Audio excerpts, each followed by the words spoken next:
We all have family photos, right? The ones where everyone's smiling, everything looks perfect. That was us, on the surface. We were the ideal family. My brother and I were close, or so I thought. We shared secrets, built forts out of blankets, and stayed up late telling ghost stories. Life felt simple, safe. But childhood memories can be deceiving.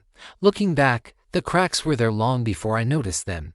It started with small things, things you'd brush off as quirky or just, and he'd organize his toys with an unnerving precision, not just neat, but symmetrical to the millimeter.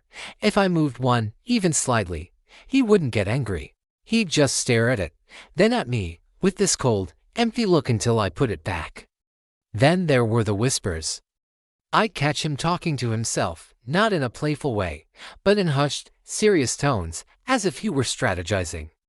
When I asked who he was talking to, he'd just smile and say, "No one you'd know." The real shift happened in our teenage years. The mind games began. He'd borrow my things, a favorite book, my house keys, and deny it.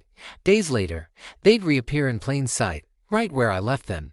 He was gaslighting me, making me question my own sanity. The silence in our house became deafening. He'd follow me from room to room without a word, just watching. His presence was a constant, heavy weight. I felt like a specimen under a microscope, and the silence was his way of turning the screws, making the pressure unbearable. I started locking my bedroom door, but I never truly felt safe. The turning point wasn't loud or dramatic. It was quiet, and that's what made it so terrifying. I came home early one day and found my room completely changed. Everything was a mirror image of how I'd left it. My bed was on the opposite wall, my posters were hanging in reverse order, even the clothes in my drawers were flipped. It was a perfect, chilling inversion of my personal space. And in the middle of the floor, he was just sitting there, smiling that same empty smile. In that moment, I knew. This wasn't a sibling rivalry. This was something dark, something I couldn't handle alone. Leaving that house was the hardest thing I've ever done. The guilt was immense, but I had to save myself. It took years of therapy to understand that what happened was my fault and to untangle the web of manipulation.